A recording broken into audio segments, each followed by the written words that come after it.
session of the LinkedIn Cash live course, and this is the standard course. If you are an advanced customer, this is not the advanced session, although you do have access to all the standard course as well as the live advanced session that we're going to do. And if you are an advanced customer, I encourage you to watch all of these standard courses as well, because there's a lot of information that you need to know about LinkedIn in general, how to optimize your LinkedIn profile, all about connections, and a lot of the fundamentals that I teach here are going to be essential for you to actually be able to do the advanced tactics that I teach in the live session. If you can hear me, would you just type me a quick yes in your question box there in your go-to webinar software, just so I know? You should see my screen. Okay, good. See everybody. A chorus of yeses coming in there. You should see my LinkedIn Cash Live course screen. This is what your members area looks like if you're just getting into the course now. If you haven't received access to this members area here, there's a little welcome video here, registration for the live sessions, downloads for the software and everything. Make sure you email us at chadwarrior@gmail.com to get help for anything. Let's send this to everybody. That is the help email address, chadwarrior@gmail.com. That's really the best place to get help for any kind of issues, and also technical issues with the software, technical support there. Chad Warrior is the best place to get it. Also, the August 21st recording we had some questions about that. We will have that up in the members area fairly soon. We had some issues with it, so we had to use a backup recording, and then we had to get that converted to the right format and everything. Usually we're just ready to go. We almost an hour after the session, we have the recording ready to upload, but that main recording got corrupted, but we always do a backup. So luckily we had a backup, but it's not in the right format. So anyway, we will get that August 21st recording up as soon as possible. This August 20th recording is available. You can watch that. That's the one where we go through all the software tools and how to use them. Just to repeat, if you have any issues with the software, please email chadwarrior@gmail.com. If you have questions about tactics or strategy using the software, you can ask that here during our questions time, and I can answer that if it's more tactical or strategic. If it's technical support like bugs or errors, that's something that takes a little more troubleshooting back and forth, and not something I'm really equipped to do here. But we can definitely do that for you through that email address, chadwarrior@gmail.com. Okay. Also, what I'm going to do here is I'm going to present my presentation here, and then if you need clarification while I'm presenting, you can ask your questions right in the question box. But if you have more general questions or questions about something else not related to the content I'm presenting, if you could wait till the end and then ask your questions at the end, that would help. I'll be mostly just presenting. While I'm presenting, I won't be monitoring the questions box too heavily, obviously unless like 20 people say, hey, your audio's gone or something like that. But other than that, I'll probably be on here. Seth is on here with me as well, helping out at least for about half an hour.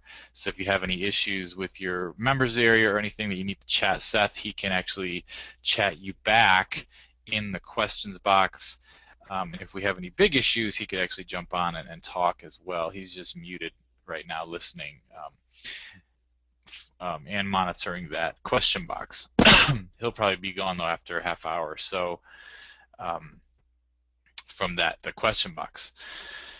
Okay, so I'm going to jump into my presentation. I had originally planned on this session being the first of two sessions about groups. You can see here it's August 23rd, and I have here LinkedIn groups, the hidden cash cow of LinkedIn.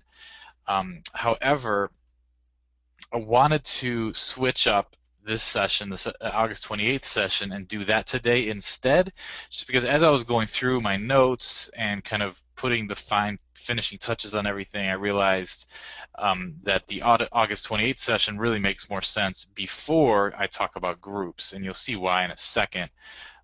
Mostly because of this funnel concept that I'm going to talk about. So today's session is about automated high volume prospecting on LinkedIn. It's about connections. And it's sort of a continuation from August 21st, where part of that session was about getting connections, about getting large numbers of connections, and about setting up your profile to get the right types of connections. And so this is a little bit more there's just more continuity from what I'm going to talk about as far as connections. All right, let me just bring up this image here, and this is an image I stole from Wikipedia. But this is just the idea of the funnel is really important for when we're talking about LinkedIn and when we're talking about connections. And connections are really sort of, you consider them sort of the bedrock of making money on LinkedIn. Last week I talked about, or earlier this week, I talked about my funnel concept, and the way I see LinkedIn really is that connections are the bedrock of LinkedIn, but they're also the broadest group. Normally, they're the broadest, most untargeted group of contacts you'll have on LinkedIn. They are more targeted than just everyone on LinkedIn because they are people that want to connect with you for some reason or another. But connections aren't necessarily your connections because they're a part of your target market. Some people accept connections and request connections from almost anyone, especially people that are like lions or on lion lists, people that are just trying to bulk up their account. On LinkedIn will request connections with anyone who will accept a connection from them. And so connections aren't always a good group to sell to. They are a foundation for your LinkedIn account that is super important, but they're not necessarily the people you're going to want to sell to. I'm going to talk about why they're so important, but you can think about it more like a foundation. And if you look at this funnel, they're more like the broadest section of the funnel here that's really, really wide. And there are all sorts of different people, and there are people that are just curious, people trying to just use a connection with you to build up their own LinkedIn account, people that are remotely interested in you but don't really want to hear from you on a regular basis, people that are using automated solutions to get connections like we have for the advanced members. Those are all the types of people that are your connections. So that's why it's so broad. Now, as we get into groups and other types of prospecting on LinkedIn, then you start to see the funnel narrow and you start to see a more targeted group of people down in here in this lower part of the funnel. And this is more what we're going to be talking about in the following two sessions after this one when we're talking about groups, because we're going to get into targeting your prospects on LinkedIn and bringing people from being this broad group of connections up here down into more narrow target groups, and even having multiple different groups of different types of prospects that are all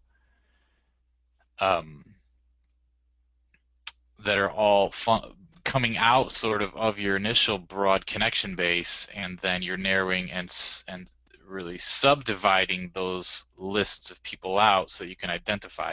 You can do a lot more hard selling to people down here in the narrower part of the funnel, the more targeted groups of people. Once you've separated them out, separated your list out using groups and other techniques that I'll talk to you about, you can do a lot harder selling and get a lot more of a response there. With connections up here, if you try to do hard selling, you're going to get labeled as a spammer, and you've probably received spam on LinkedIn, and you know what it's like to get a completely untargeted message from a connection um, on LinkedIn, and you don't really want to hear from them at all. But they've somehow become a connection with you and found a way to message you. So we do have a connections messenger software that's in the members area for you right here. This contact messenger, we talked about it in the down here at the bottom. We talked about it in the August 20th session, how you can use it, but you have to be really careful with that because if your message looks like a broadcast message at all, and if you have a large number of connections, then it's almost inevitable that some of them are going to click the spam button when they receive your message. And if you get too many of those, your account will get restricted. So that's why you want to be real careful with messaging and intense selling with this broad group of connections on top of the funnel. Okay. However, connections, despite that, connections are still very important. And I'm going to tell you why. For the most part, okay, for the most part, LinkedIn only lets you view full information. I'm logged into my test account, Melvin Higgins, so I don't know how long this account will last. But this is a test account where I'm basically showing how to set up a LinkedIn profile from scratch and using it for a lot of testing stuff. But for the most part, you can only view the full information, and you can only message someone who is a direct connection to you. Okay, so Seth Kimball, my brother, who's actually on this webinar right now, is my direct connection, and LinkedIn, since he's my direct connection, LinkedIn allows me to send him a message, a direct message, okay? One advantage. Also, I can see everything about him. I can see the full information about everything he's chosen to show his connections on his profile. I can see. So I can see a lot more information about him. I can endorse him for things. I can receive endorsements from him. And these are things that I can only do with people who are my connections. Now, this becomes important when you try to message people through groups, which I'm going to show you in the groups area. I'm going to get a lot into that. We do have a group messenger, but I'm going to get into it in detail in the next couple sessions on groups. But you need to be in someone's network, not always, but usually, frequently, you need to be in someone's network to see what groups they're a part of. So if there's someone you're not directly connected with and you want to use the group messaging loophole that I'm going to teach you, you're going to need to be able to somehow discover what kind of groups are they in. Now, you can sometimes see the groups that people are in, even if they're not in your network. But for the most part, you're going to need to be at least a third-degree connection in order to see their groups. Now let's see if I can see it. Now I can see this guy's groups, and it doesn't say if I'm a third-degree connection. It's letting me see his whole network. But you'll see as you click around that depending on what degree of connection someone is to you, you'll be able to see more and less information about them. And you need to be able to see, especially the groups that they're in, but you need to be able to see other information when you get into the group prospecting techniques that I'm going to teach you in the other sessions. There's no limit to the number of people you can message through groups, at least at this point, at the point of making this live session here, but you still need to be able to see their profiles to see what groups they're a part of. All right. The other big reason why connections are so important is that we talked about this in the last session. When doing a search on LinkedIn, LinkedIn is going to return search results to you based on how closely connected someone is to you. So I just did a search for owner, and you can see I came up on top because I'm the owner. Melvin Higgins is the owner of this fake company. Seth is my first degree connection, so he's coming up first. He's also an owner. And then you see that the other people coming up in my connection, in my list, are group members and also second and third degree connections. You can see here second degree connections, second degree connections. These are people that are connected to Seth. You'll see if you keep going down that people that are your second and third degree connections are all going to be showing up higher in the search results if they match that keyword phrase. So your target prospects, if they're searching for you, if they're searching for your services in the search box, the more closely connected you are to more people on LinkedIn, the more likely it is that you're going to be second or third degree connection to anyone in your target market. And that will cause you to be showing up higher in the search results. So really, it equals to, this is a gross generalization, but in general, it equals to the more connections you have, the more search results inside LinkedIn you're going to show up in, and the more traffic you're going to get inside LinkedIn from the LinkedIn search box, this white box up here on the top. And Anthony's asking, what does this group mean? This means that this person is in a group with me. And so that's another way that you can show up high in the search results, is being in really, really large groups actually being in as many groups as you can that your target prospects are also in. Because if you're in the same group with them and then they search for your service keyword or your product keyword, you're going to be more likely to show up. Like you can see, group members, fellow group members that are in a group with Melvin Higgins, my test profile, they're showing up really high on the first pages of these results as well. So that's another way that you can show up high in the search results. We're more talking about connections today. But connections, being a first, second, and third degree connection from as many people as possible is another way to get a lot more traffic from that search box. Also, connections are sort of a mark of how important you are on LinkedIn. That's kind of a general statement, but in general, if you go to someone's profile and they have, 500 connections or something like that, you are going to be more likely to think, oh, this person is well connected. This person is really important. If you go to someone and they've got, like this person, only 54 connections, you're like, well, they're kind of not really big time. They're not really a big player because they've only got 54 connections. And you look at this person, oh, she's only got 190 connections. And you're not going to be that impressed. But if you go to someone's profile that is a lion, and you start to see let me bring up a lion so you can see, and you start to see the types of connections that you're dealing with them, it becomes really impressive. Oh, that person's not that much of a lion. Let me find a good lion.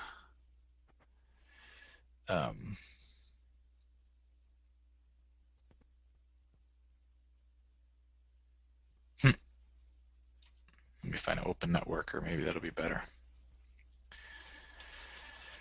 So you get somebody here, and all of a sudden you see 500 plus connections, and a lot of times people will put right in their title or in somehow in here they'll put their exact number of connections. You can only see that they're above 500, but a lot of times people put in here 20,000 connections, 25,000 connections, and in that case it becomes a lot more impressive that you start to think, wow, this person knows a lot of people. They are really important. So it's kind of, you know, when you're running our connections generator software, you can really generate a lot of connections really fast without even needing to use up your outgoing connection requests. But so we know it's not that hard to get a lot of connections, but more than likely your target market, your target prospects won't know that. And if they see a lot of connections, they see, wow, this person's really important. And a lion is someone that has, thousands, usually they have thousands of connections. And also a lion usually means, open networker is sometimes the word they use too. It usually means they will always accept a connection request from anyone who asks to connect with them. And so they're great people to use to sort of build up your connections because they're not going to mark that they don't know you, which I'm going to talk about a little bit later. Um, okay. Thirdly, the more likely, the more connections you have, you're more likely to be shown as a recommended connection when your prospects log into their own account. So when you're adding connections, and I'm gonna talk about this in a little bit later, but when you're doing this add connections thing under this add connections link up here at the top, LinkedIn will recommend people that they think you should request to connect with. And the more connections you have, the more likely you are to show up in that list for others. Also, the more targeted your connections are, that'll help LinkedIn to recommend people that are more likely to make sense as connections. But in general, the more connections you have, the more likely you're going to be shown as a recommended connection. Also, there's this thing that LinkedIn consistently shows called people you may know, which, let me bring that up here. And what people you may know is also a little box that a lot of times will show up when you're logged into LinkedIn that'll basically say, hey, do you know these people? And the more connections you have, the more likely you are to show up in this people you may know box for other people. And if you show up in that people you may know box, then people are more likely to click to connect with you. So you see how the whole thing starts to sort of get momentum. And when you really end up with, when you have thousands of connections, you're really going to start to see the thing starts to really roll, and you start to really have to do hardly anything. You might not even, after a while, you might not even have to run the connections request generator software just because of how many connections you have. But it's great to show up in this people you may know box, but you've got to be connected with a lot of people to show up a lot in that box. The fourth thing that happens when you have a lot of connections, and you don't have to know their emails for that to work. You don't have to know their emails. You only have to know their email if your account has been restricted. If that's happened to you, especially Valerie, I see you talking about that. If whenever you request a connection, it says, hey, you got to know this person's email, that means your account has been restricted. It's not as bad as a full account restriction, but it sort of means that when you requested to connect with people, a bunch of people said they didn't know you. And so then LinkedIn says, okay, well, you're going to have to tell us people's email address before you send an outgoing connection request. You can actually appeal that one time. So if anybody gets stuck there and they can't figure out how to appeal it, just let me know. You can even just email us and I can help you with that part. But I'm going to talk more about that later.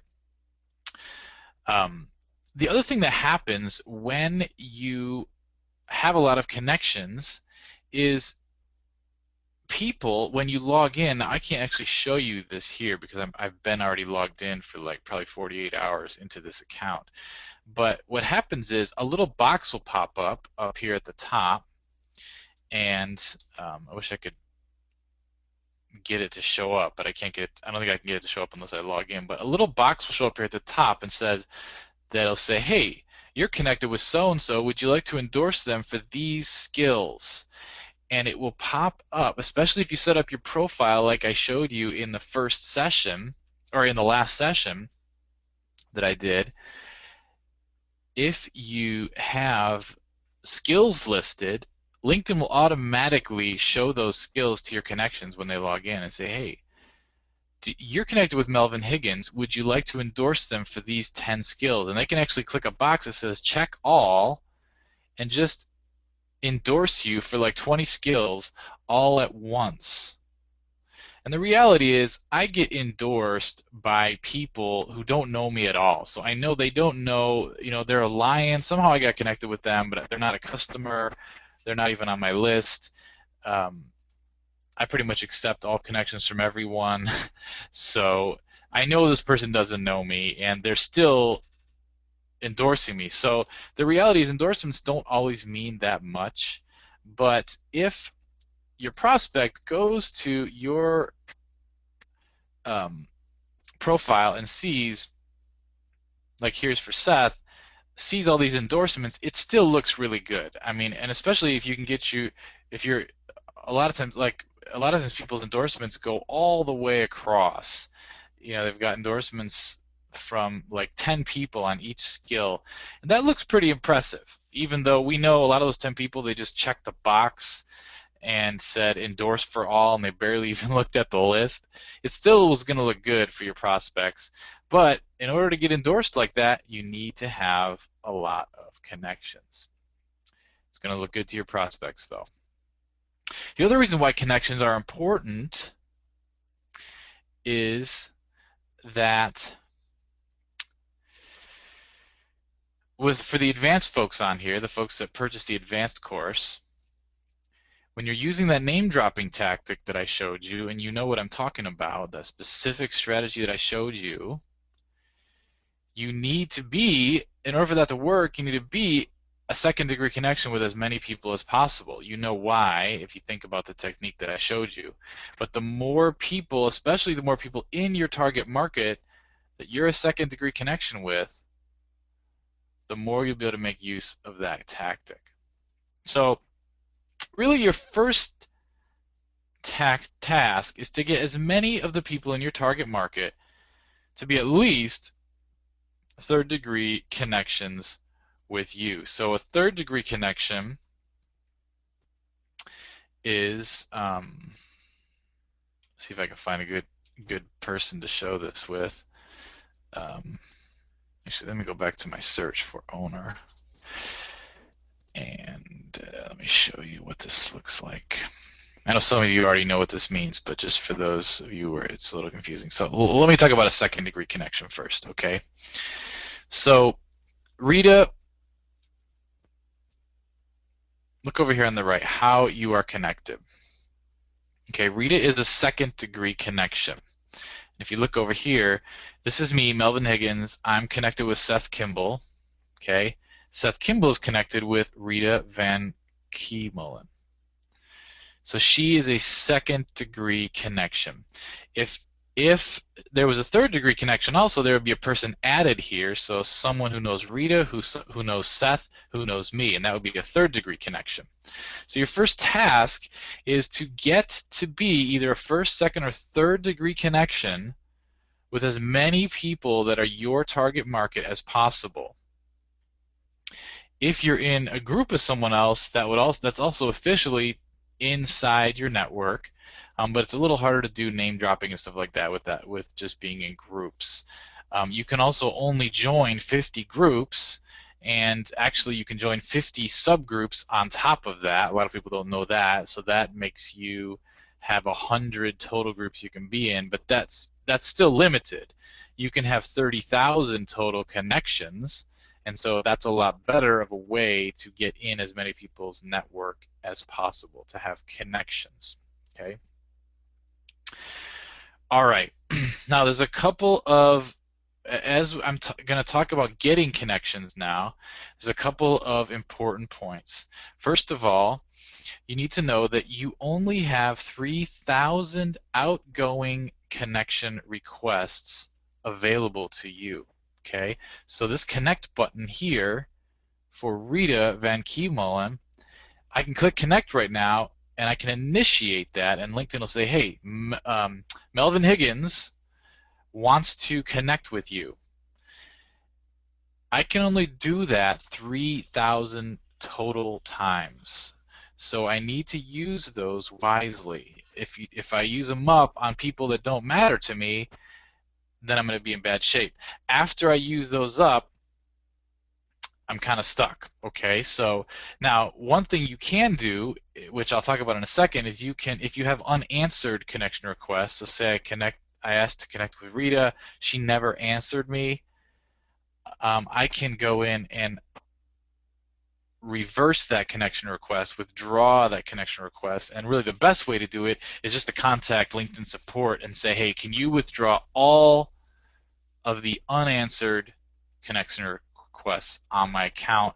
I'd like to have some more freed up to connect with people that are actually interested in connecting with me, and they'll usually do that pretty quickly for you. And so that's one way you can get that number down. Another thing that's really important, okay, is when someone gets your connection request, okay, and let's go up here and look at a connection request that I've got waiting for Melvin Higgins.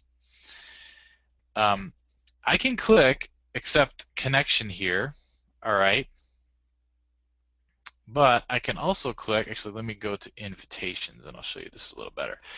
I can also click ignore. If I click the ignore button, that means this person has to connect with me. I rejected that. I don't want to be their connection. That doesn't hurt for Gary here. If he has to connect with me and I click ignore, that doesn't hurt him. But after I click ignore, and I'm not going to do that because I don't want to ignore Gary's request right now, but after I click ignore, LinkedIn will also give me the option to say, do you know this person?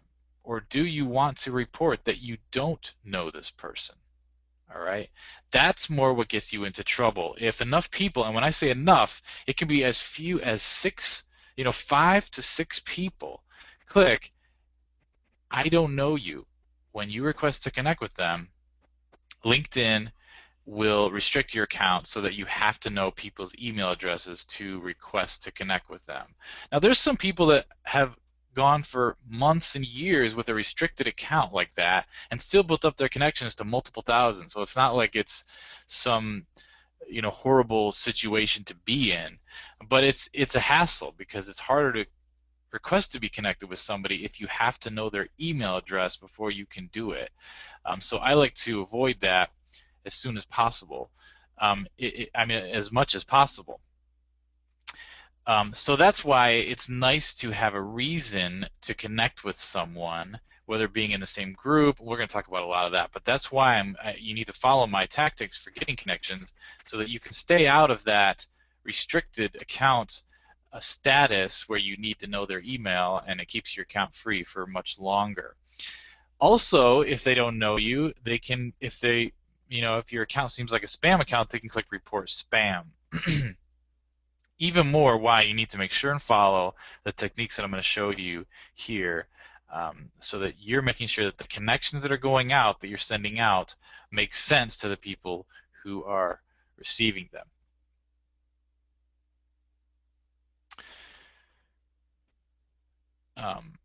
Okay, Jay, let me just answer this real quick. Jay asks, which account do we focus on overall connections and volume, and which do we focus on purely niche LinkedIn profiles, or do we go for connections for all our LinkedIn accounts? I'm assuming you're talking about for the advanced techniques, some of those more advanced black hat techniques, where you have multiple accounts. It really depends on your strategy, Jay, because some black hatters have 500 LinkedIn accounts, and they'll use a piece of software like we offer you here, this LinkedIn contact messenger software here at the bottom, and they'll always message and just spam their direct connections. Their strategy is get an account, build up as many thousands of connections as I can, and message those people as much as I can before LinkedIn just deletes the account for being a spam account. So if that's your strategy, then you want to focus on niche connections and as many as possible. If you're dealing with a real consumer-based product, like a product that's just good for everybody and there's not really a real solid niche focus to it, then you could just focus on getting as many connections as you can and then messaging them directly. The preferred technique is to message people through groups, though. So in that case, if you're messaging people through groups, it really doesn't matter how targeted your connections are. And we're going to talk about messaging and group prospecting in the next couple of sessions after this one. But I would say it's good to have your group of connections to be as niche focused as possible. If there's no way to do that, if there's no way for you to really build up your connections without going broad, then go ahead and do that. But the strategy I'm going to teach you is to start trying to get your actual prospects and your actual niche focused people first, so that you can get as many as you can using that strategy. And you might find that keeping your connections focused, you'll get enough connections to really where you don't really have to be really aggressive with it and go broad at all, and you can just keep your connections really niche focused. There's always going to be mixed in there, though, the lions and the different people that are not part of your target markets. That's why I say you still have to be careful. You can't just message them all the time and stuff like that. You're going to get your account in a lot of trouble there. So yes, Gina, you can send connection requests to some lions just to build up your connections and to build up your network. But wait on that. I'm gonna give you some other strategies first before you do that. And Donald asks, what software do we use to message people in groups? And that's this software second from the bottom. LinkedIn Loophole Messenger will message people in groups. Okay. But I'd encourage you, wait for my session. My sessions next week on group messaging, because there's some specific ways that you need to do that, and some specific things you need to be careful of so you don't get your account in trouble. All right. So keeping this in mind, all right, let's keep in mind we only have 3,000. We're trying to be judicious with our outgoing connection requests. We're not just trying to connect with anybody. So keeping that in mind, the first step you need to do is to email your existing customer base. Email your existing email list. Get on your Facebook page. If you have a Facebook fan page like I do, get on that fan page. Incentivize the people on that fan page to connect with you. This is the most important place to start. The people that are already your fans in different areas. If you have other social media like Twitter, Tumblr, other ways that people follow you, that your prospects and your customers follow you, contact those people first. Even if you just have a Gmail account, you can actually, and if you want, I don't know the name of it because one of my staff actually used it, but there's this this application that you can use that will actually pull your whole contact list out of Gmail, and then you could actually start there building up your connections. As much as possible, you want to use your existing people that know you, that are connected with you some other way, to build up your LinkedIn connections. And ask them, message them, or put announcements out on your social media. Ask them to connect with you. All right, and this is great because they'll say, oh, I'll connect with you, and then they're only using up one request, and you're not using up any of your 3,000 outgoing requests. Really important. Save those as long as you can, all right? And this works great. I mean, I got hundreds and hundreds of connections just by doing this back in May, and you can do that too, even just using your Gmail contacts. Blind carbon copy them or something. It's really important though, incentivize, give them something. If they're your target prospect, Give them a coupon code on your product, or give them a free webinar on some topic that they really want to know about, or call up an expert in your target market and interview them on audio, and give away the interview if they um, give away the interview to anybody that requests to connect with you. Find some way to incentivize them requesting to connect with you. And I encourage you to do that first. Post it to any place where you have a list of prospects and followers and customers. If you have some CRM, customer relationship management database software, and you've got a bunch of emails in there, do that. Find some way to do it. Even you could even do it with just a little card. If you have a regular brick and mortar business, put a little card on your front desk so that they can grab it and take it home with them, and say that has an offer on there. Free audio recording of an interview with so and so guru in your market. All you have to do to get it is request to connect with me on LinkedIn. And then what you can do is you can actually just run this um, LinkedIn autoresponder software every day as those connection requests are coming in, that second one from the top. You can run that every day, and what that software will do is it will accept the connection request from the person who's requesting to connect with you, and then it'll send them a message, and that's where you put your incentive. You say, hey, thanks for requesting to connect with me. I'm running a special campaign right now for anyone who requests to connect with me. I'm giving them this free interview that I did with, whoever. It's somebody they should know about. The expert in I don't know, wood stove design or whatever your niche is. Um, Thanks for requesting to connect with me. You get this free gift just for doing that, and then a link to the download. And that way you're not having to email and message each person one by one. You can just use this autoresponder software to do it for you.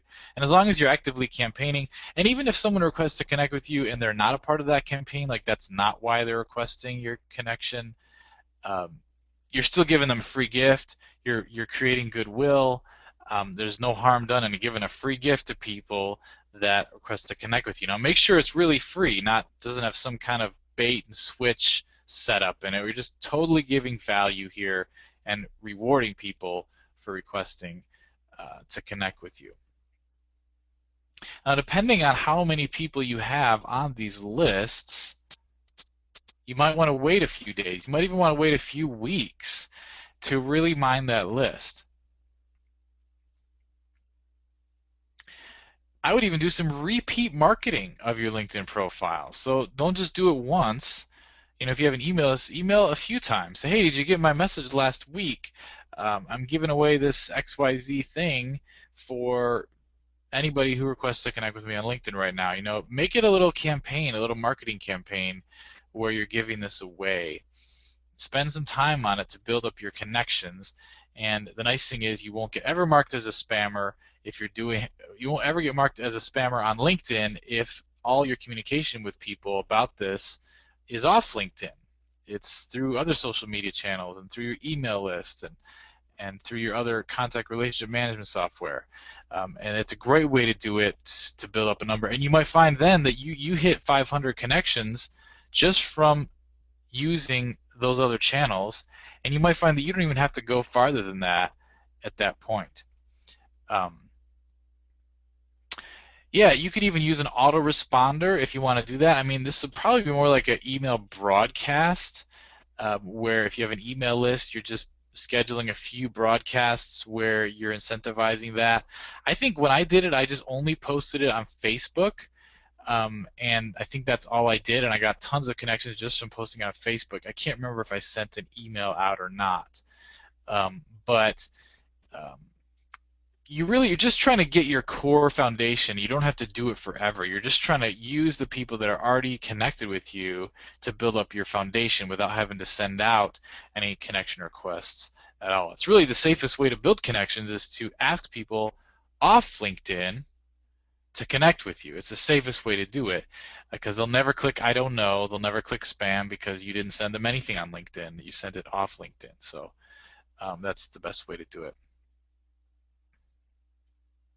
If you have an autoresponder sequence in your email autoresponder list, you could even put that in the sequence. Hey, just so you know, I'm also on LinkedIn. As a standard offer, I give away XYZ offer for anyone who requests to connect with me. That's another way you could do it.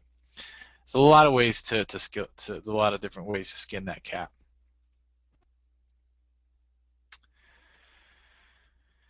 And you might say, hey, if I already have them on Facebook or I already have them on my email list, why would I bother also trying to get them on LinkedIn? And there's a couple advantages to having these people on LinkedIn.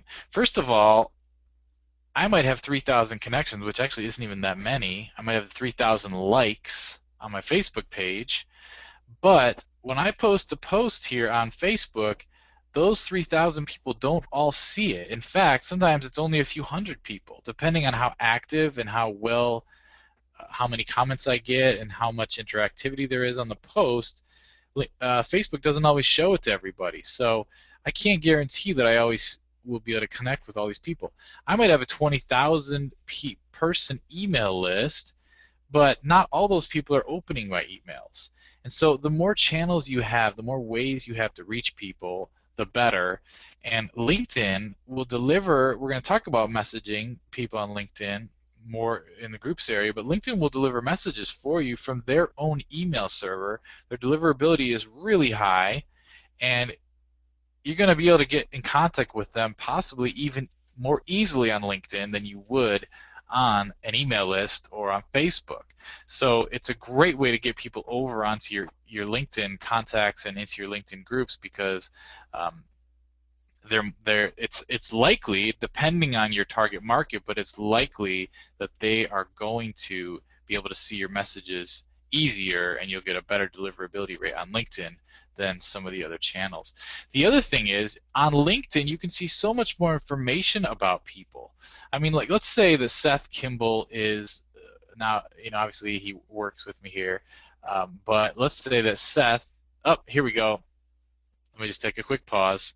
If you haven't seen this before, right now it's asking me, or actually it's asking my test profile, Melvin Higgins, does Seth have these skills or expertise? They're all listed together, and all I have to do is click endorse, and those endorsements are going to show up on Seth's LinkedIn page. That's an example of what I was talking about earlier. I'm glad that popped up live so you could see that if you're new to LinkedIn. But this only pops up for people that are your direct connections. That's another reason why to be direct connected with more people, because you'll get more endorsements as LinkedIn just pops this up in your connections as they log in to LinkedIn. All right.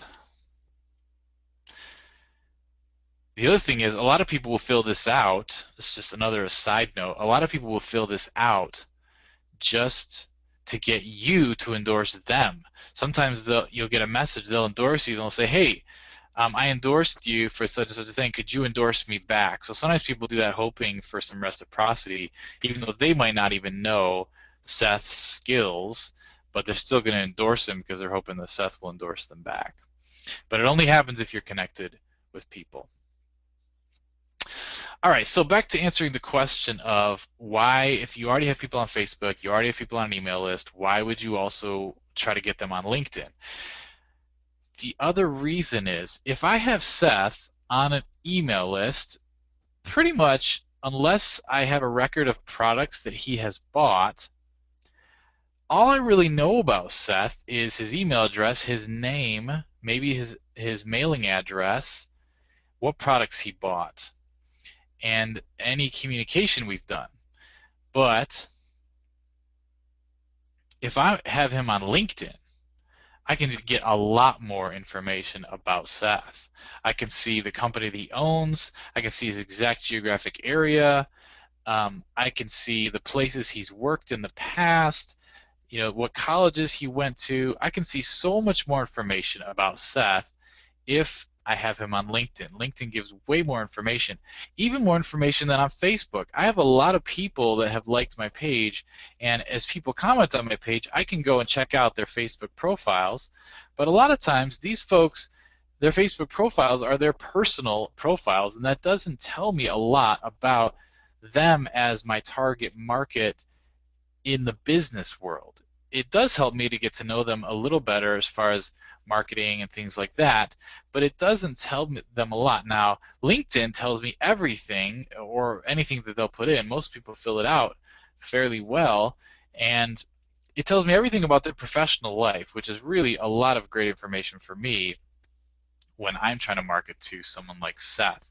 And sometimes and there's actually tools where you can actually mine this data from your account so you can get an idea of your prospects and um, what kind of people they are, and help to segment these lists out. And when you get people into groups, you can get even a better idea of what kind of what part of your target market or what segment of your target market they're in. We'll talk about that in the next session, though. So that's a big reason why to get people from Facebook and email and Tumblr and your blog and get them over onto LinkedIn, because you can get so much more information from them.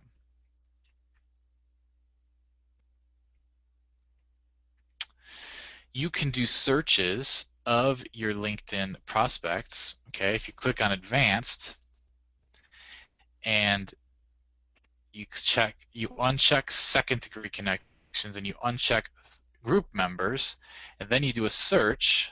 I'm going to do a search without even putting any keywords in. And basically, this is going to give me a list of all my first degree connections. Okay, now I only have one connection, so this is a test account. But then what I can do down here is I can start to segment this list out. I could say, okay, well, I want to see um, all the people that are my connections that speak Spanish, and you could check Spanish. I want to see all the people in my connections that went to such and such a college, and then those people will show up in your search. I want to see all the people that are in the you know, graphic design business. You could check that, and then all of a sudden, all your connections that are graphic designers will be segmented into a list for you to see here. And you can see how powerful this is. You can never do this on Facebook or and see them one by one listed and exactly, say you want to see, oh, I want to see all my connections that are within um, you know um, uh, this city or this state, and you can really start to narrow people down like that. And that's something that's really unique to LinkedIn, especially because they're actually business owners and business people looking to do business with you. So that's why getting the people from your other lists onto LinkedIn as a connection is really important. Okay. Now, if you've done this, say you've done as much as you can getting the people that are on your existing lists and social media networks to connect with you, and you're still, say you're only at 100 connections, and you're like, man, I'd really like to get up around 500 or more. Um, at that point, you can actually use the import feature, and you go up to network and you go to add connections, and LinkedIn will actually send invitations for you to all these people, and you can click on these various buttons here depending on the type of connection that they are.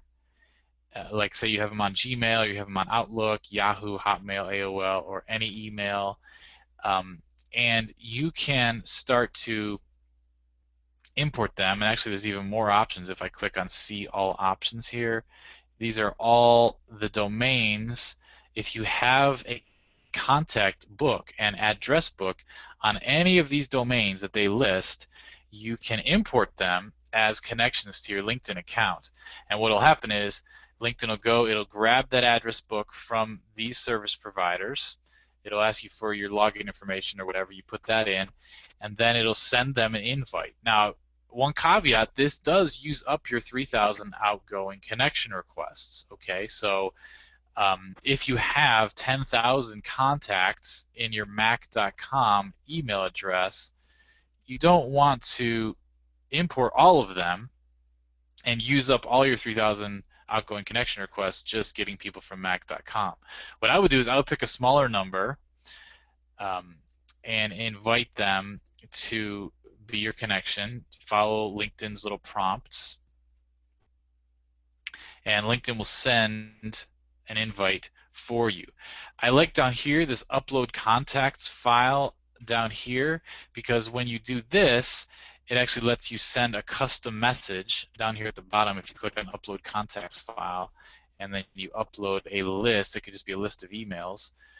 When you use that, it lets you send a custom message along with every single contact. So that way it makes some sense to people if you say, hey, just so you know, the reason why you're getting this is you're in my Mac.com address book, and I'm inviting everybody to come and be connected with me on LinkedIn. Feel free to come over and connect with me. You're not going to hear from me again, don't worry, or something like that, so they don't click spam or something. Hopefully you don't have people in your address book that would click spam. Um, but anyway, I do want to say, go easy with this. Don't use up all your contacts that you have doing this, because when we get into the groups sessions, we're going to want to invite these folks also to be a part of your LinkedIn groups. And if I tend to think if you push stuff really hard and you do a big campaign, and you use up sort of all your goodwill with people, then once you want to invite them to be a part of a group, they're already like, hey, didn't they already invite me to come be a part of LinkedIn? Like, they might not realize that, no, I didn't invite you to be in my group. I invited you to be a connection with me. They might not realize that. They might not make that fine distinction. So go easy with it. Just make your goal to get your connections up enough so that you're a second or third degree connection with pretty much anybody you want to contact. And then it's actually better to invite everybody to a group, and then once they're in your group, a lot of times they'll request to connect with you there. So before you go out and do this, like, don't just go and do this over the weekend. Watch the groups session first so you can really establish your strategy, whether you want to hit people more on the groups angle or whether you want to get people more as a direct connection. And it's going to really depend on how many contacts you have to work with. Like, I'm still working on importing my 18,000 or 20,000 internet marketing contacts into LinkedIn, because I do like 2,000 a week or something like that. So it really depends. If you only have a few hundred contacts, then you might just want to import them all. But watch the sessions on groups first before you do this, so you can really decide what strategy you need to use, what your target market's like, and how you want to utilize your existing contacts. Because you want to be careful. They can click I don't know, they can click spam, so you want to make sure that you really know these people or have some reason to connect with them before you import them, and before you have LinkedIn send out a connection request. Now, at this point, the point of recording this video, or doing this live video here, the people are LinkedIn sends out 2 invites. So they'll send out one, and if they don't accept that one, they'll send out a second one to the same person, and then after that, they won't send any more. So that's what you can expect the other people to get once you import them.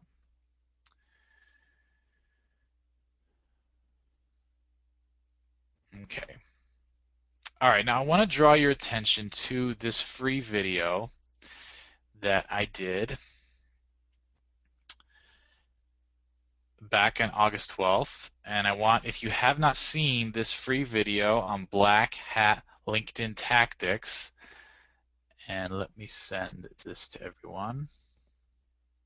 Let me know if you don't get that link. But I encourage you to watch that video, because in that video is where I talk a lot about using lion lists, and I talk about the advantages of lion lists, and I contrast that with the other strategy I talked about, which is using targeted lists, targeted niche lists. And so you want to watch that video. And a lion list, and actually you can get a lion list by going to chatto.com/lion. I actually have I have a couple of lion lists that you can actually use. And what a lion list is a list of people that have said, I will, let me send you this. I'm going to send this to everybody, the lion list. people that have said, anyone that connects with me, anyone that requests to connect with me, I will request to connect with them. Okay, that's what a lion is. A lion is an open networker. They usually have, tens of thousands of connections, and they will accept a connection from anyone. And I talk a lot about that in that free video that I sent you. But this lion list that I have, one is 500, one is 10,000. So you're not even going to be able to do them all at once. You only be able to use 3,000 of those. So, and you'll use up your 3,000 outgoing connection requests really fast. So you might so go slow with these. All right, be careful with these. Also, want to give these lion lists, but it's at your own risk. I don't really know if when I use these line lists, if people are clicking I don't know. I have gotten accounts banned before, and I don't know exactly why, and it could have been from the line list. So line lists can be a little risky. One thing you can do to reduce your risk is by going to 10, 20, or even have an outsourcer do it, having 10 or 20 on the list from these lists that you see in front of you, and checking out their profile manually and making sure their profile actually says lion on it. That's one way to do it, but that way you'll know that if you request to connect with them, they'll say yes, and they won't click I don't know, and they won't click spam. So you could also send a little message that says, hey, I got you from a list that said you were a LinkedIn lion. If you're not, please don't take offense. Please don't click I don't know. It was an honest mistake. I thought you were a lion, or something like that. All right. Seth is telling me he did not get those links. So if you didn't get the links, you should have gotten a link to this lion list, and you also should have gotten a link to that Facebook video here. If you did not get that, post in the question box. So I think if I'm sending it to the wrong place. I believe Seth's not an attendee, he's an organizer, so maybe that might be why he didn't get it. Okay, everyone's saying they got him, so I think it might just be because you're an organizer, Seth. Okay, so in this free video here on my Facebook page, I also, which you don't even have to have a Facebook account to watch the video, by the way. All you have to do is click on that link and go to it. But if you watch that free video, I also talk about using top linked. And I'm not, this isn't a top linked tutorial, so I'm not going to go into the details of how to do it, but this is another way to build up your connection base really fast. And I would encourage you to watch what it's all about. And let me get a quick drink here. Again, this is going to be untargeted connections, so you need to decide what kind of a strategy you want to do. It can be a way, say, if you just don't have any contacts at all, and you just need to build up a few hundred connections, even if they're untargeted. Top links can be a way to go. Lion lists can also be a way to go. If you don't have any existing business, you don't have any existing contacts, you don't have an existing list or social media or anything, top linked and lion lists are sort of shortcuts to start you off on LinkedIn. But I wouldn't make your entire connection base from lion lists and top linked. They can be good resources if you don't have any place to start. You build up your connections really fast using these things. But yeah, obviously it's not that targeted of a list. Like, yeah, Ray, I confirm that with you, Ray. And on my personal Facebook, on my personal LinkedIn, I haven't even used lion list or top linked at all, and I've done fine. So it's not necessary to always use. The other thing is we also have our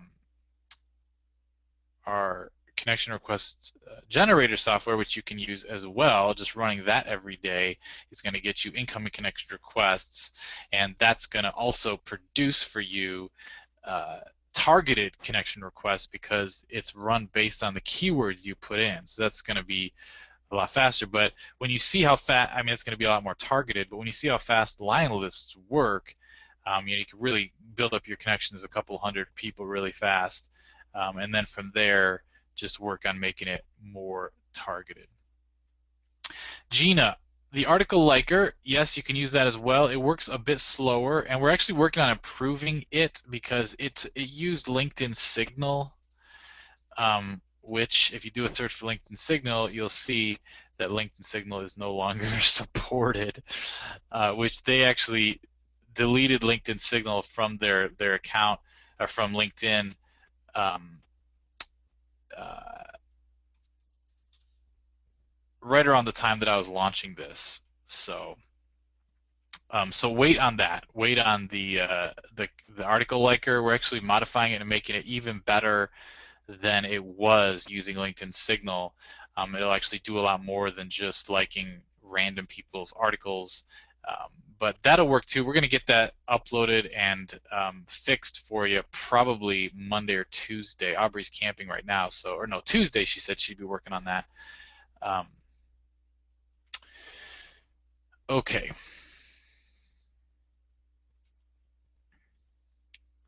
Now, let me say one more thing about this Facebook video. This, oops, where was it? I lost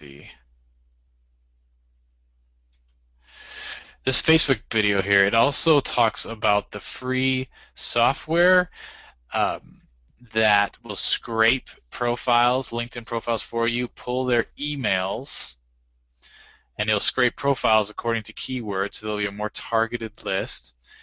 It'll scrape their email, and then you can also import those here using this more ways to connect. You click on any email up here, that any email button, and then down here you can upload that context file, or you can invite them by individual mail. I go through that whole process here in this free video as well, so I encourage you to watch that video. I go through it in a lot more detail. Now, these people won't know you. If you use that scraper, these people won't know you, so you need to be careful about that. You need to make sure that you send a custom message because you don't want them to click I don't know or spam. So you want to be careful with that. If you are in the paid advanced course, we have software similar to what you see in here that will scrape emails, but it'll scrape many, many more, hundreds more, because it uses proxies and CAPTCHA and stuff like that. Whereas the free software in this video, I don't even own that free software, but I think it limits it to like 70. It makes like 70 queries and then stops, just to avoid getting your account, your IP address banned. Um, but my software works. If you're an advanced customer, you can use it to scrape a lot more emails. So that's another way that you can import context. And you do have to be careful. Follow my instructions in this video. You have to be careful with sending them, making sure you send them a custom message that says, hey, I was looking at your profile and I noticed that you're interested in XYZ.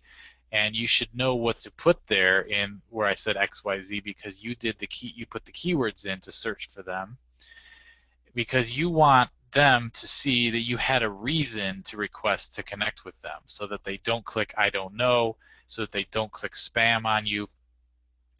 So you want to be careful with that. Really make a personal customized message to go out and send those connections out to people in groups targeted by specific interest or specific keyword that you put in the software, to lower your risk of people clicking I don't know. And if right away you realize, wow, I got my account limited right away, and LinkedIn's asking me to enter an email address for every connection request, then you know that software or the keywords you were using just weren't targeted enough to get a list of people that wouldn't click spam or click I don't know on your incoming connection requests. All right, now later in this course, I'm also going to show you a way to get even more emails to connect with, and a way to, it's more focused on groups, but you can also use it for getting connection requests, that is almost risk-free to your LinkedIn account. Both advanced customers and standard customers of this LinkedIn course are going to be blown away by this technique. I've actually never heard anyone talking about it or teaching it except myself, and it's a way that you can scale this really large. It works with groups. It works for inviting people to groups. It works for inviting people as connections, and there's it's almost risk-free to your LinkedIn account, and definitely it's impossible using this technique that I'm going to show you for anyone to click I don't know or for anyone to click spam in the LinkedIn, and you'll see why when I teach you that technique. So I'm going to teach that later in this course, and that's going to be another way that's even safer than what I've shown you so far. So that's coming up. Um, with the lion list, Gina, I don't totally understand your question. Valerie, I'm probably going to be teaching that technique in Monday's session. But Gina, I don't totally understand what you mean by can we use any email section for this? Um, okay, and Anthony says, am I better off setting up a similar profile to my white hat account to test out these strategies in case it gets banned? This is a great technique to use, Anthony, but um, don't just don't just set up a profile. Make sure it's a safe profile that's completely separated from your white hat account, and make sure to watch these 3 videos at the bottom, important instructional videos. They'll show you how to hide your IP address, how to hide your other ways that your computer broadcasts your identity out to LinkedIn. And that way, if you set up a test account, this is a great way to do it, by the way. Set up a test account, hit it like crazy with the exact techniques and the exact contacts that you plan on using for your white hat account, and just make sure that it all goes through safely. If it all works without any kind of restrictions from LinkedIn, then you can go ahead on your pure white hat account and you know, oh, I already did this, I already tested these lion lists, or I already tested these lists that I scraped and they worked great, and so now I'm going to do it on my white hat list. That's a great way to do it. Just make sure that you can keep um, that test account completely separate from your white hat account, because LinkedIn will go through. I've had like multiple accounts that where I wasn't careful. I've had like multiple accounts all shut down at the same time because I wasn't careful about hiding and keeping them separate via proxies and stuff. So LinkedIn does keep track of that. Gina asks, how do we contact the lion list? You can contact the lion list using the strategy I'm going to teach Monday, where it's virtually risk-free to your LinkedIn account. You can also just import a lion list, which is a little more risky, but a lot of people do it, directly into, where is my LinkedIn account here?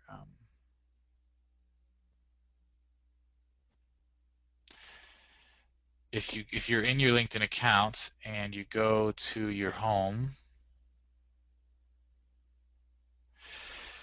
and you go to network and you click on add connections, then you click on any email, and then right here upload context file, you can actually upload your line list directly there. Just make sure to put a little note that says, hey, your email is on this list that says everyone on this list is lions. That's why I'm requesting to connect with you today.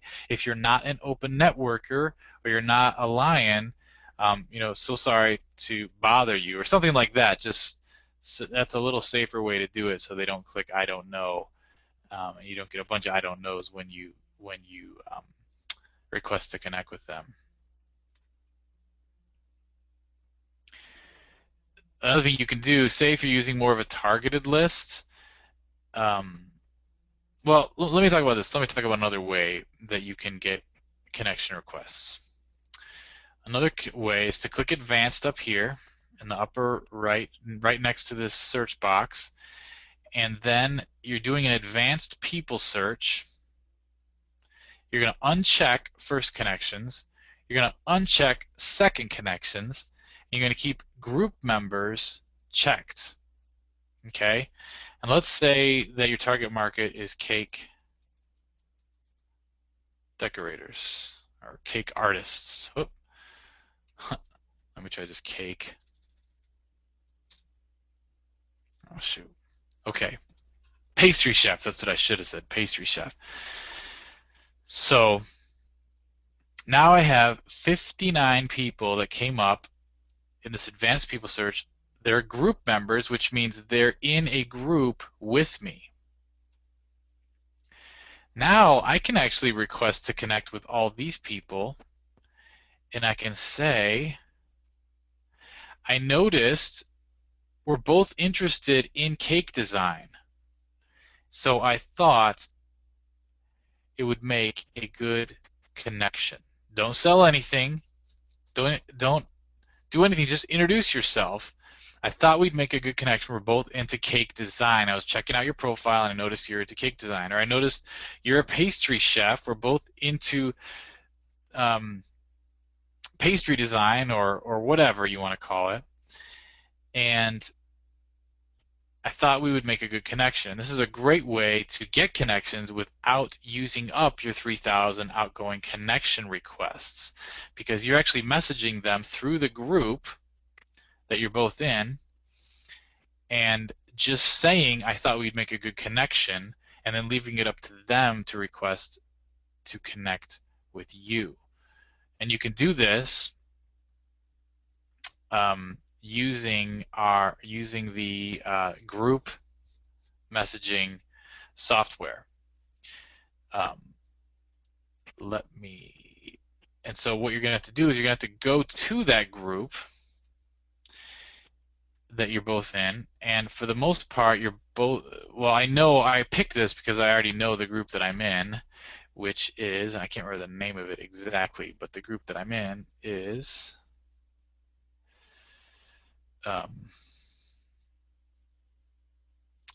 maybe I'm confusing this. Maybe I'm confusing this with another profile that I have. I thought I was in some sort of a candy group. So now I don't know why these cake decorators came up.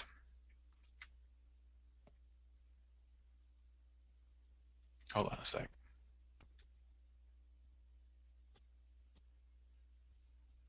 That's why you guys get to see me operating without a net.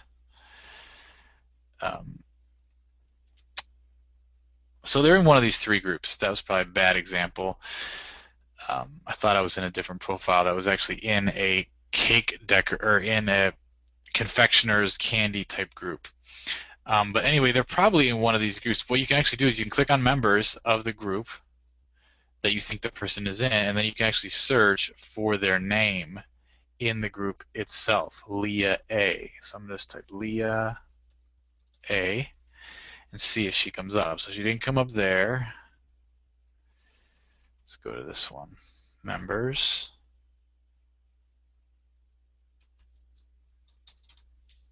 Leah A. She's not coming up there either. Maybe she's in the small business owners group.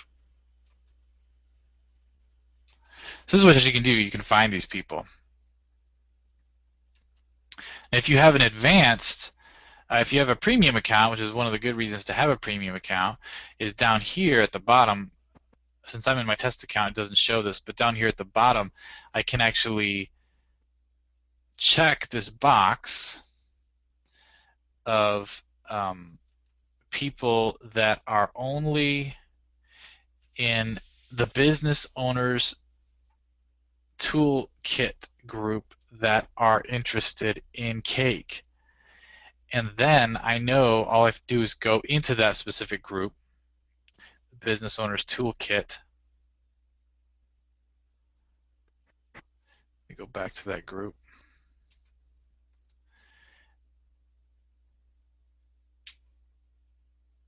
And I can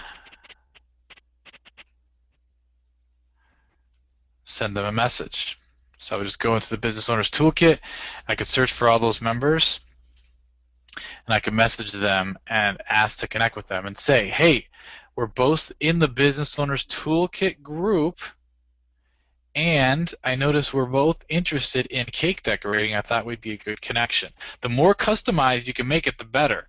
Mention all the reasons why you're asking to make a connection. We're both in a group. We're both interested in cake decorating. We're both pastry chefs. Whatever it is, make it.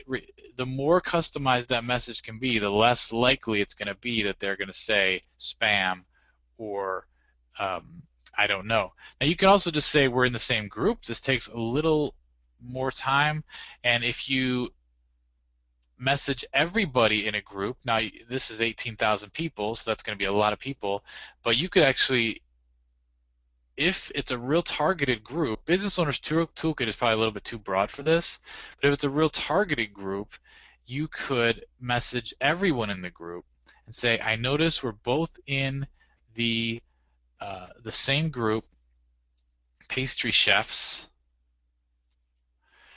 Um,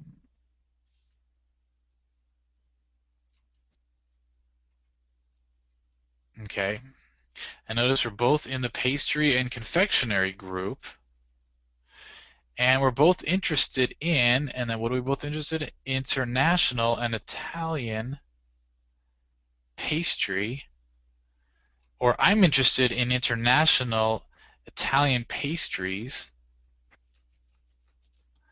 and I thought we would make a good connection. And you can use our group messaging software to message all 3,000 of these group members and ask them that. Now you need to be careful that it's a targeted enough group that you can put something in your message that will actually be something specific. So like, oh yeah, I am in that pastry group, and oh yeah, I am interested in international Italian pastries too. So they're not just like, spam. All right, so you do need to be careful with that, of picking the right group. When I show you this other technique, you can do almost the exact same thing, and it won't be any risk to your LinkedIn account. They won't be able to click I don't know. But this is also just an easy way you can get started on it using our group's messaging software. So if you go right here to the members area, we have this loophole messenger, and you can actually message everybody in that international pastries group and say, hey, we're both in the same group, we're both interested in international Italian pastries, and I thought we'd make a good connection. That'll get you a lot of connection requests there. Another little trick you can use to keep people from clicking spam is use a subject line that is the same subject line that LinkedIn uses for their automated messages. And so some of the messages that they use are let me get to my messages here. Some of the messages that LinkedIn uses are join my network on LinkedIn. Just go to your LinkedIn account and go to your inbox, and you'll see some of these automated messages. Join my network on LinkedIn. Man, I can't remember them all because now I'm in a test account with no messages. But if you use the same subject line, then it's less likely you'll be targeted as a spammer, because it's going to be a subject line they're used to getting all the time from the LinkedIn system, as the LinkedIn system automates different things like connecting you to people and stuff like that. Gina asks, so you can message people if they are in the same group. Yes, you can message unlimited people, okay, if they are in the same group. And that's what's so powerful about the loophole software, is it allows you to message people unlimited.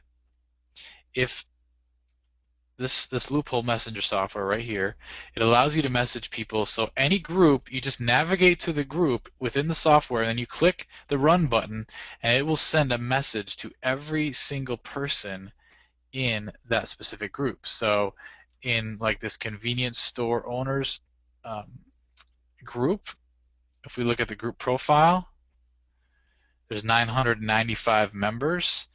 If I navigate to this group and then I click run, in that software, it's going to send all 995 members whatever message I specify. But you have to be really careful with this. I want to emphasize that people can still click spam.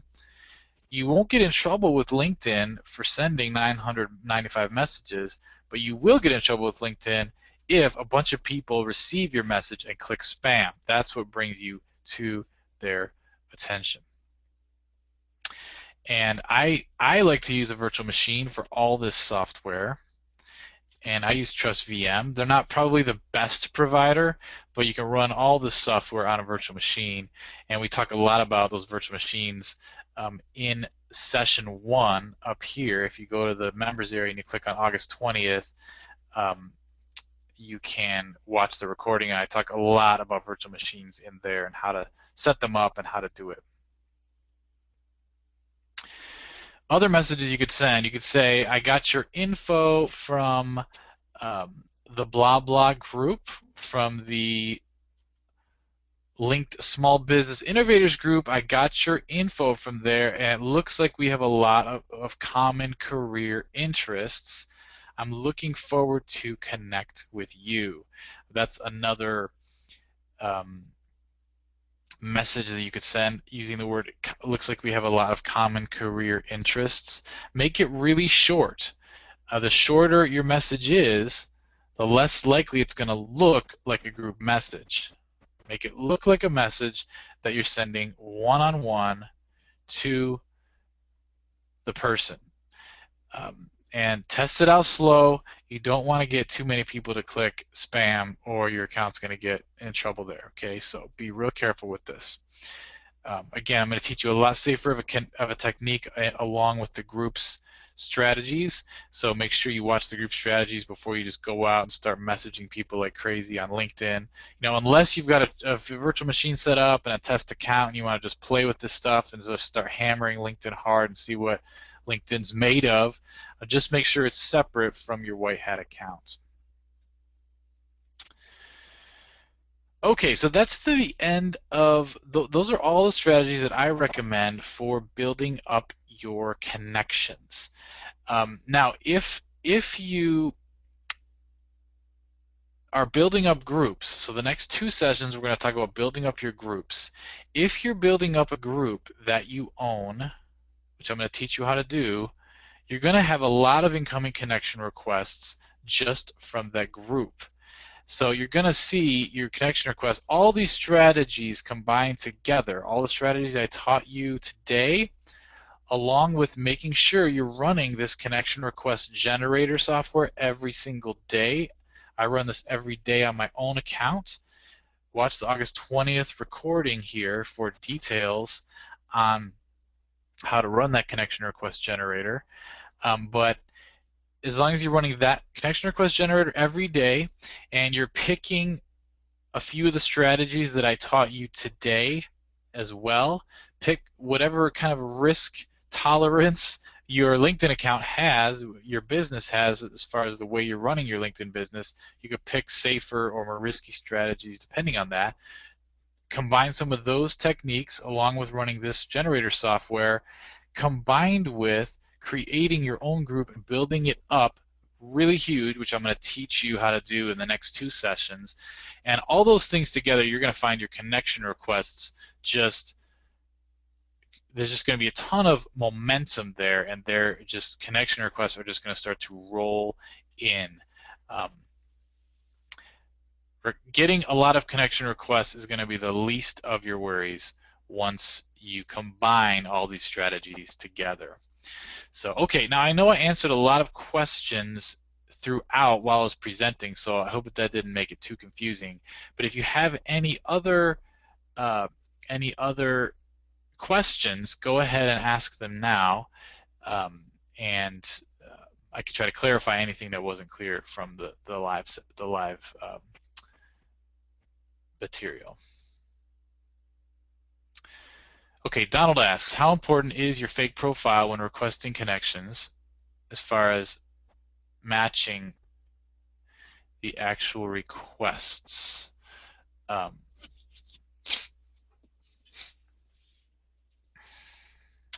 important is your fake profile? I would say, yeah, having a profile that is in the same, that looks like you're a member of your target market is pretty important as far as requesting connections. Because anybody, if you request a connection and they actually care, they're going to come check out your profile. And if there doesn't seem to be any reason why they would be connected with you, you could get some I don't knows there. So that's, yeah, try to customize that as best as you can. Um, I've been running the profile visitor. What sort of uptake can we expect? Boy, Graham, that's sort of like asking how long is a piece of string, because it really depends on your target market. It depends on the keywords you're putting in. It depends on how long you're running it, and it depends on your um, LinkedIn profile itself and how well targeted that is. Um, I mean, I would say bare minimum, you should be getting like 10 incoming connection requests a day. That's not even that many. You should be getting more than that. But if you're not getting at least 10 incoming connection requests a day, shoot me a message or something. Or, Graham, I think you're one of the advanced customers. I can actually review, as part of the advanced package, I can actually review your LinkedIn account, and I can help you with that if there might be something in your profile that's causing you to get not as large of a response or something like that. Um, I could help you with that. But yeah, you should be getting around 10, something like that, bare minimum. That would be, I mean, ideally you could actually be getting a lot more, um, but it depends on your target market as well. Gina says, should we wait to create groups until further training? Um, you can go ahead and create a group. I mean, all you have to do to create a group is go to interests and groups, and then click right here on this little button, create a group, and you could create one. There's not much you could do to mess it up. You could even just create a test group. There's really no harm in creating a group just to test out and get a feel for it. I do have some pretty fairly specific instructions for how to set up a group that I'm going to teach you, but it's not going to hurt for you to just play around with it, um, set up a test group, something like that. So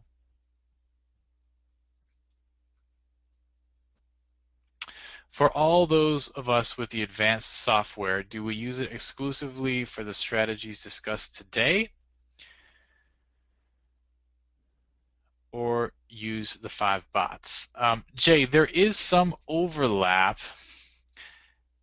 with the advanced software. So the advanced software doesn't have this connection request generator as part of it. It doesn't have the autoresponder. It doesn't have the article liker. It does have the bottom two, the loophole messenger and the contact messenger are part of that advanced software along with all the other features. But these three top uh, software packages, you're going to want to run those, especially the top two, the request generator and the autoresponder. You're going to want to run those two separately. The loophole messenger and the contact messenger are built in to your advanced software.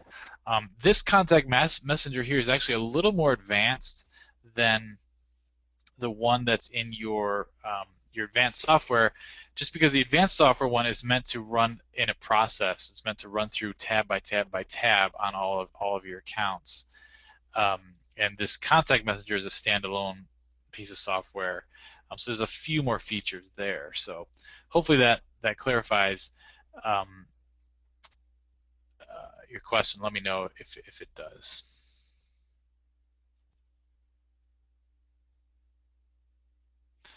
Please talk a bit about the advanced software, why and how. Din, I'm going to talk all about the advanced software in the advanced session, the live session that I do. I spend quite a bit of time on that software, spend time on tactics, strategies for using it, and everything. So that's the place where I'll talk about it in detail, and that's the place where you could ask any questions about strategy and tactics as far as using that. Gina asks, are second degree connections still good, or do we really want or need first degree?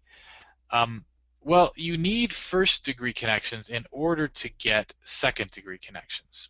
Does that make sense? If you don't have first degree connections, you're not going to be able to have anybody be a second degree from you. So it really depends on how well connected your first degree connections are. So let's look at Rita.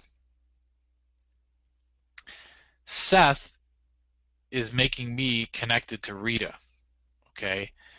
Now, if Seth has 10,000 connections, all by being connected with him alone, I'm going to be a second degree connection with a ton more people. So that's sort of the advantage of connecting with a few lions, because if a lion is connected with 30,000 people, then just from connecting with that one lion, you become a second degree connection with a huge percentage of the total users on LinkedIn. So you can maybe connect with 5 to 10 lions, and you'll be a second. They'll automatically make you a second degree connection with you know 100,000 people. So it's a way to really leverage their connections to help you to be a second degree connection with more and more people.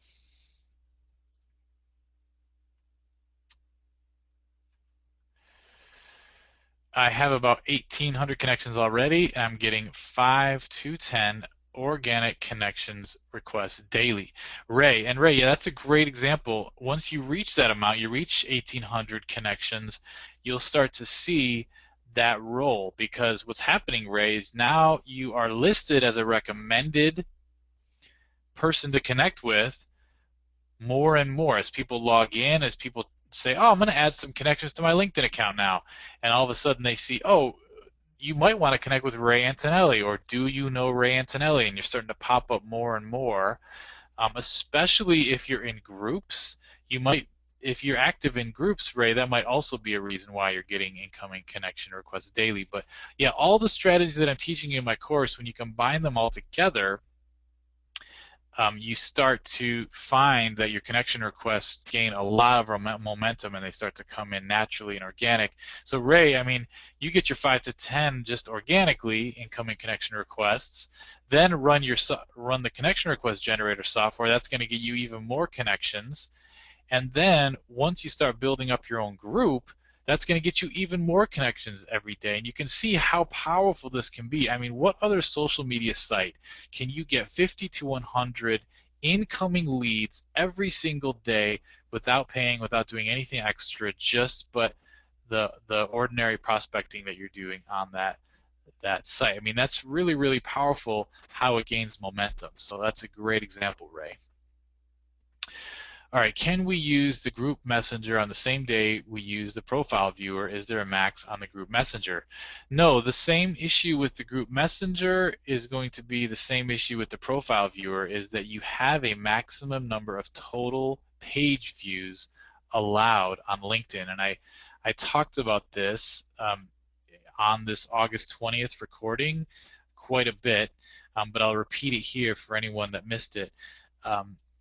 The main limit you have with LinkedIn is that they only allow you, and it's kind of a weird way to do it, but they only allow you to hit their site somewhere, we're not sure exactly how many, but somewhere around 2,500, 3,000 times. And you might say, oh, that's a ton. How could I ever hit the LinkedIn site 3,000 times? Well, if you don't realize how much every time you click, that's one impression or one page view recorded. If you hit refresh, that just took away from my 2,500 to, I don't know, it might be even more, like 5,000. If I hit it again, now I'm at 400,999. If I hit refresh again, now I'm at 400,998. Okay. If I click on Joseph Zanotti's profile and I'm checking out Joseph Zanotti, that's 400,997. If I click on send in mail, 400,996. So each time it's ticking down. So you can see if you're running these bots, they generate a lot of page views.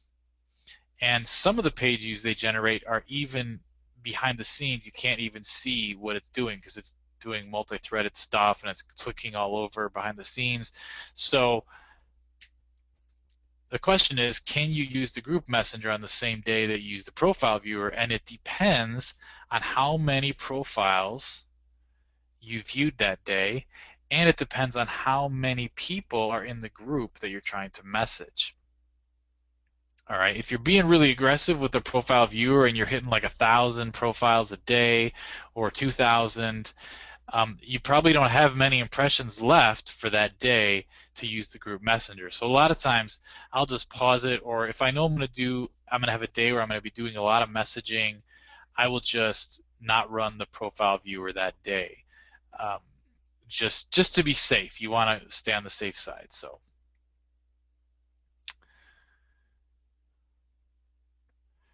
So I take it we have to use the right proxies for the right account if we use both bots and the software. Yes, Jay, you need to have you need to have a record of which proxy you used when you logged into a certain account. And then every time you log into that account, you need to use the same proxy. That'll keep that account separate from all the other accounts. If you log into the account with multiple proxies, and the problem is then LinkedIn's starting to get a record of all the proxies that you have, and every time they see that IP address show up on some other account, they're like, oh, look, that account's also connected to that same guy. And oh, that account over there, he used this IP address to log into that one too, and then they can come and just spank all your accounts at once, which has happened to me, by the way. Okay, and Gina says, yes, but with the Lions. Are we able to run? I don't understand that question, Gina. Yes, but with the Lions, if you could just clarify that. Um, are we able to run multiple versions of the profile bot at the same time?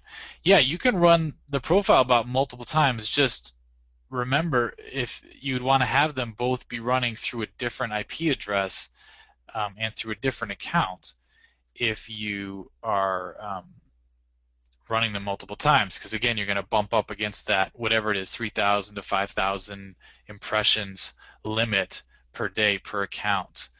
Um, so that's what you'll run into there. You can run it as many times as you want. All of my software, I don't limit how many times you can install it. I don't limit how many computers you can run it on. I mean, you could go to Trust VM and you could buy up 100 virtual machines if you want for 100 LinkedIn accounts and run my software 100 times. That's all, you get all that with your purchase. I don't limit the number of times you use it.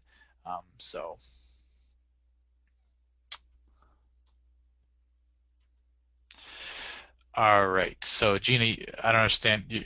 That was the last question Gina asked. Yes, but with the Lions, but I don't totally understand that question. Okay, so that's all for today. I've gone through all the questions. Let me know if we got any more questions. If there's anything that was confusing. I know I answered questions throughout, so sometimes that makes my presentation a little bit unclear. If I'm taking breaks to answer questions, hopefully everything was clear.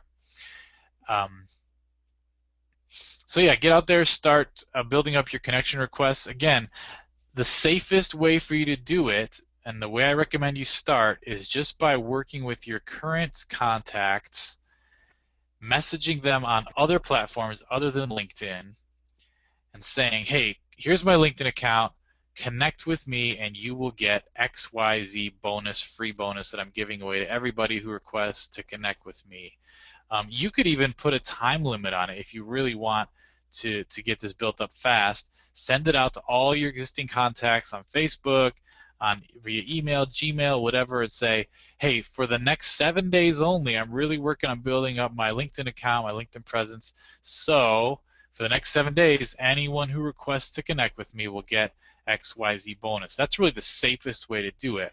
And so that is your homework for the weekend, if you work over the weekend, to get that set up. And again, that won't get you in any trouble with LinkedIn. You don't have to be careful. You don't have to worry about IP addresses because all that activity is off LinkedIn. It's somewhere else. So that's really the safest way to do it. It also doesn't use up your 3,000 connection requests. And to see how far you can get, just with your existing contacts, getting them all onto LinkedIn. You might find if you have a large email list or you have a large Facebook following that that's all you need to do to build up the foundation of your LinkedIn account.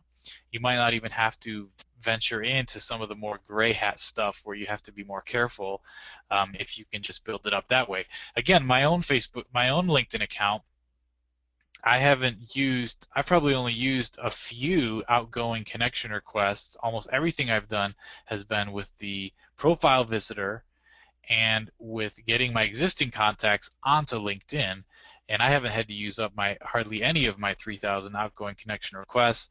I haven't had to do hardly any, messaging in groups or anything like that because I just leverage the existing people. So that's really your homework to start, is to get that safe strategy going and see how far you can get, how much you can build up your account.